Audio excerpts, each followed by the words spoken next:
Hello दोस्तों, आपका स्वागत है हमारे यूट्यूब चैनल में। आज आपके लिए लाए हैं पॉलिटी से संबंधित महत्वपूर्ण प्रश्न जो कि आगामी परीक्षा में आ सकता है। चलिए स्टार्ट करते हैं। आज का टॉपिक है राज्य के नीति निर्देशक तत्व। इसको जो है डीपीएसपी भी बोलते हैं। DPSP direct principle state policy, यानी कि राज्य के नीति निर्देशक तत्व।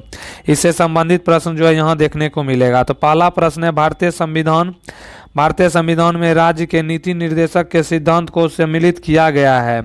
तो भारतीय संविधान में राज्य के नीति निर्देशक तत्व के सिद्धांत को जो है कल्याणकारी राज्य की स्थापना करने के लिए जो है या डीपीएसपी को जो है या शामिल किया गया है। नेक्स्ट है, भारतीय संविधान में राज्य के नीति निर्देशक तत्व के सिद्धांत को किस देश के संविधान से लिए गए हैं। तो भारतीय संविधान में राज्य के नीति निर्देशक तत्व जो है या आयरलैंड के संविधान से जो है या लिया गया है। नेक्स्ट क्वेश्चन आता है, भारतीय संविधान में शामिल नीति निर्देशक तत्व यानी नीति निर्देशक सिद्धांत किसके संविधान से प्रेरित है। तो भारतीय संविधान में जो है आयरलैंड के संविधान से जो है राज्य के नीति निर्देशक सिद्धांत को अपनाया गया है।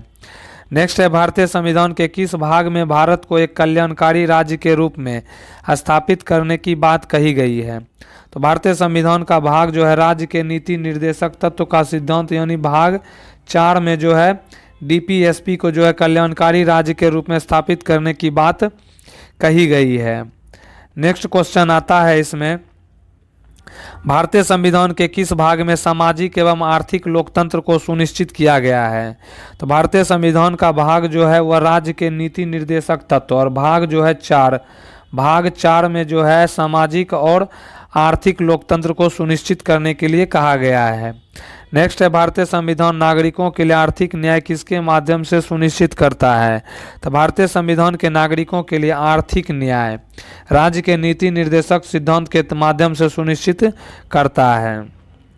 नेक्स्ट क्वेश्चन है, भारतीय संविधान का कौन सा अनुच्छेद यह निर्धारित करता है कि राजकीय नीति निर्देशक सिद्धांत किसी न्यायालय द्वारा लागू नहीं किए जा सकते हैं। तो भारतीय संविधान का वह अनुच्छेद 37 जो है वह निर्धारित करता है कि राजकीय नीति निर्देशक सिद्धांत किसी न्यायालय द्वारा जो लागू नहीं किए जा सकते हैं।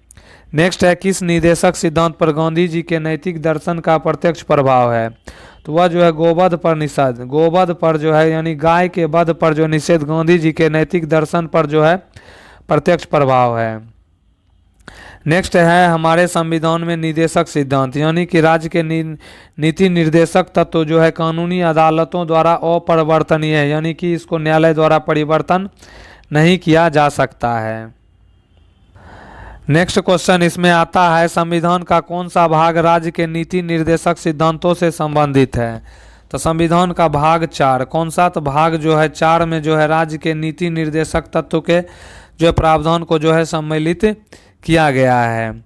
नेक्स्ट क्वेश्चन आता है, राज्य के नीति निर्देशक सिद्धांतों में से कौन सा गांधीवादी दर्शन पर आधारित है। तो गांधीवादी दर्शन पर जो है ग्राम पंचायतों का गठन जो है यह अनुच्छेद 40 के तहत, अनुच्छेद जो है 40 के तहत जो है गांधीवादी दर्शन पर आधारित है ग्राम पंचायत का गठन। नेक्स्ट है, ग्राम राज्य के माध्यम से राम राज्य के बारे में किसने कहा था। ग्राम राज्य के माध्यम से राम राज्य जो है यह महात्मा गांधी के द्वारा जो है यह कहा गया था। नेक्स्ट है, संविधान के किस संशोधन ने मौलिक अधिकारों की अपेक्षा राज्य के नीति निर्देशक सिद्धांतों को अधिक महत्वपूर्ण बना दिया। तो संविधान के संशोधन 42वां संविधान संशोधन के तहत मौलिक अधिकारों की अपेक्षा राज्य के नीति निर्देशक सिद्धांतों को अधिक महत्वपूर्ण बना दिया गया। नेक्स्ट क्वेश्चन है, संविधान सभा में यह किसने कहा था कि सरकारी नीति के निर्देशक सिद्धांत किसी बैंक में दे उस चेक की तरह है जिसका भुगतान बैंक अपना सुविधा अनुसार करता है। तो संविधान सभा में यह किसने कहा था। तो यह केटी शाह के द्वारा जो है केटी शाह के द्वारा कहा गया था कि सरकारी नीति के निर्देशक सिद्धांत किसी बैंक में दे उस चेक की तरह है जिसका भुगतान बैंक अपना सुविधा अनुसार जो है यह करता है। नेक्स्ट टॉपिक आता है, राष्ट्रपति और उपराष्ट्रपति। राष्ट्रपति और उपराष्ट्रपति से संबंधित प्रश्न जो है यहाँ देखने को मिलेंगे। तो नेक्स्ट प्रश्न है, भारत का उपराष्ट्रपति बनने के लिए न्यूनतम आयु कितनी होनी चाहिए। भारत का उपराष्ट्रपति बनने के लिए न्यूनतम आयु जो है यह 35 वर्ष जो है यह होना चाहिए। नेक्स्ट है, भारत की आकस्मिकता निधि का संरक्षक कौन है। तो भारत की आकस्मिकता निधि आकस्मिक निधि का संरक्षक जो है यह राष्ट्रपति होता है। नेक्स्ट क्वेश्चन है, प्रत्येक 6 महीने में संसद की स्वीकृति लेकर राष्ट्रपति शासन अधिकतम कितने समय के लिए बढ़ाया जा सकता है? तो प्रत्येक 6 महीने में संसद की स्वीकृति लेकर राष्ट्रपति शासन जो है यह 3 साल के लिए जो है यह बढ़ाया जा सकता है। नेक्स्ट है, भारत के राष्ट्रपति को उनके कार्यकाल की समाप्ति से पूर्व महाभियोग करने के लिए किसकी अनुशंसा अनिवार्य होती है? तो भारत के राष्ट्रपति को उनके कार्यकाल की समाप्ति से पूर्व महाभियोग करने के लिए जो है यह संसद के दोनों सदनों से अनुशंसा से जो है महाभियोग प्रस्ताव लाया जा सकता है। नेक्स्ट है, लोकसभा में राष्ट्रपति द्वारा एंग्लो इंडियन समुदाय के कितने सदस्य मनोनीत किए जा सकते हैं?